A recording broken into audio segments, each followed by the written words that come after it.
السلام علیکم. نن زه غواړم چې زه سره لس پرابلمه شیر کړم چې هغه د باډي د لینګویج په باره کې دي. اول دا دی چې موږ د یو چا سره چې کښینو د هغه وخت د ټلیفون موږ ته غټه مسله ده چې موږ هر وخت ټلیفون اخلو او ټلیفون باندې موږ ځان مصروفه ساتو او موږ دا فکر نه کوو چې موږ د چا په منځ کې ناست یو. لکه مثال اوس داسې اکثره چې ټلیفون درته راسي هغه ټلیفون پورته کو یا موږ ته میسیج راسي هغه میسیج از موږ یو عادت جوړ سوی موږ هغه میسیج ګورو یا په یوټیوب باندې اخته سو یا په داسې شي باندې. دا یو عادت راکمدي ده چې زه پوهېږم چې شاید دغونې مهمه کال هم نه یا دغونې مهمه میسیج هم نه وي، بس دا زموږ یو عادت جوړ سوی دی. نو د دې څخه پکار دا ده چې ته باید هغه کسانو ته وخت ورکړې چې هغه ستا مخ ته په هغه ګړي په حقیقتي سره ناست شي.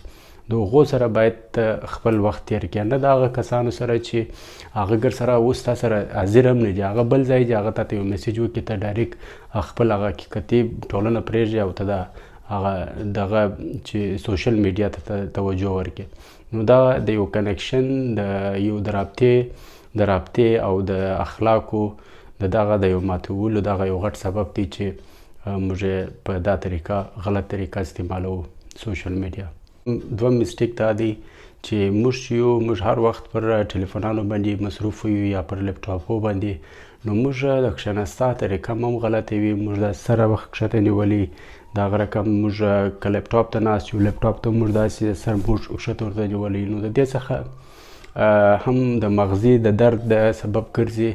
او هم مثال هر وخت کښېنستل و داسې ټلیفون یا لپټاپ ته دا مناسبه نه دی او دغسې خدا نخواسته که چیرې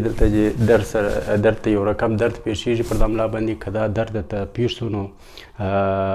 څومره ژر کولی سي هغونې باید تاسې ژر د ژره ډاکټر سره رجوع وکړئ، ولې دا یو غټ پرابلم بیا جوړېږي د دې څخه. او بل دا دی که چې د دې ایکسرسایز هم د دې دپاره یو ایکسرسایز هم شته، یو داسې یو ربر راځي، دا ربر داسې کشوه، بس دا د دې ایکسرسایز دی. او یو که پل اوور که ته کولی سې دا پل اوور کوه، دا هم ستا د شا وملا ته طاقت ورکوي او مسل یې سټرونګ کوي. نو دا د دې یو حل. دریم مسټیک دا دی چې موږ د یو چا سره خبرې کوو هغه وخت موږ د لاسونو دغسې ونیسو، نو دغه رقم لاسونه نیول دا مناسبه نه ده. نو همیشه باید سړی لاسونه داسې خلاص ونیسي او په خلاصو لاسو باندې باید سړی خبرې د چا سره وکړي، ولې چې لاسونه چې داسې بند نیول سوي د دې مطلب دا دی چې یعنی که زه د خبرو کولو دپاره زه دلچسپه نه یم او یا ته دا غواړې چې خبرې غواړې چې ورسره وکړې، خو دا ستا دغه لاسونه داسې نیول هغه مخ والا کس چې دی چې ستا مخ ته دی هغه بیا ستا سره خبرې نه کوي، هغه دا فکر کوي چې شاید دی د خبرو دغه نه کوي، دلچسپي نه لري چې دی موږ سره په دې ټولنه کې خبرې وکړي. نو د لاسونه داسې نیول زما په نظر دا مناسبه نه ده چې سړی ونیسي. څلورم دا دی چې موږ چې اکثره د یو چا سره روغبړ کوو، هغه روغبړ چې دی موږ چې یو چا ته لاس ورکو یا موږ یې ټینګ ورښې دا شاید یا د باډي بلډر یا داسې د هغې هغه د ځان ورښکاره کوي چې زه یې باډي بلډینګ کوم، نو دا طریقه هم سمه نه ده او دا طریقه هم نه ده سمه چې سړی داسې یو چا ته لاس ورکوي ماز داسې څوک وي داسې قرار پوست لاس ورکړي، دا هم صحیح نه دی. بلکې لاس چې هر وخت سړی یو چا ته ورکوي نه ډېر ټایټ وي او نه ډېر سافټ وي، یعنی که بلکل یو پر مناسبه طریقه سره باید سړی یو چا ته لاس ورکړي. شپږم مسټیک دا دی چې اکثره موږ د یو چا سره ووینو پر لارې باندې، نو موږ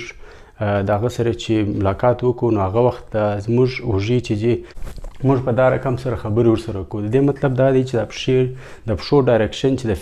د پښو ډایرکشن چې مو دی هغه داسې پر یو بل دغه باندې او موږ ودې ته ګورو. نو د دې څخه دا معلومیږي چې هغه مخامخ کس چې دی هغه شاید دا فکر وکړي چې شاید پر تا ناوخته دی یا ته وخت نه لرې چې ته زما سره خبرې وکړې. نو مناسبه دا ده چې که چیرې واقعا هم تا وخت نه درلودی ته غواړې چې ولاړ سې، نو دا بهتره ده چې ته هغه ته ووایې چې زه اوس په یو ضروري کار پسې ځم، بیا به زه ستا سره خبرې وکړم.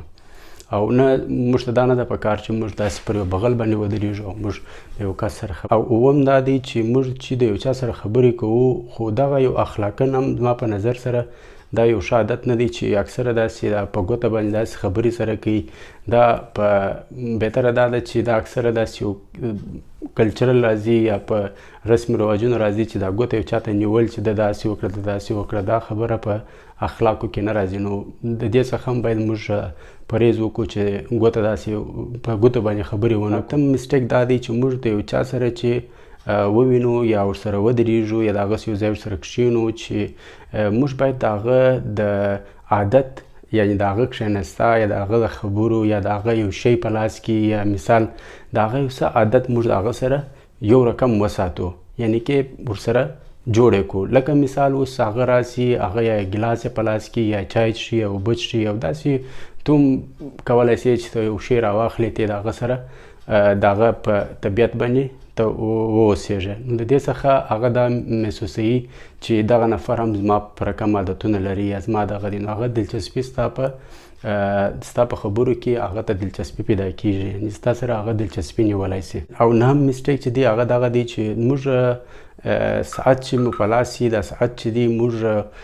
د کم کس و مخ ته چې ولاړو موږ د هغه مخ ته خپل ساعت ټایم ګورو. دغه ټایم کتل دا هم مناسبه نه ده. هغه بیا دا فکر کوي چې شاید ته وخت نه لرې نو دا یو لږ د اخلاقو څخه لږ دغه کېږي د باندې وځي. نو بهتره دا ده چې هر وخت بیا هم تا یو وخت کتې یا ټایم کتې نو هغه وخت چې دی داسې په داسې طریقه وګوره چې مثال دی په تا پوه نه سي ته وخت ګورې یا وخت معلومه ته. آخرین لسم مسټیک چې دی دا ډېر غټ مهمه نقطه ده چې موږ چې د یو چا سره خبرې کوو موږ هغه سره مخامخ سترګو ته نه ګورو. موږ په خبرو کې زموږ سترګې اخواته کېږي موږ نور ځایو ته ګورو. نو دا بهتره نه ده. بهتره طریقه دا ده چې هر وخت یو چا سره خبرې کوئ نو هغه وخت چې دی د هغه کس چې د چا سره خبرې کوي د هغه بالکل د سترګو ته یې ګوره چې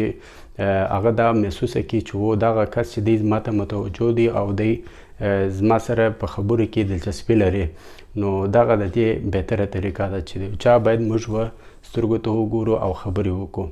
نو بس زما نن دغه یو ویډیو و. دغه ویډیو زه پر دا ځای باندې زه ختموم. نو دا زما د نن ولاګ و او که تاسو چیرې خبر هم یاست خو بس دا زما روزانه ولاګونه دي او زه روزانه دغسې ویډیوې جوړوم نه وایم.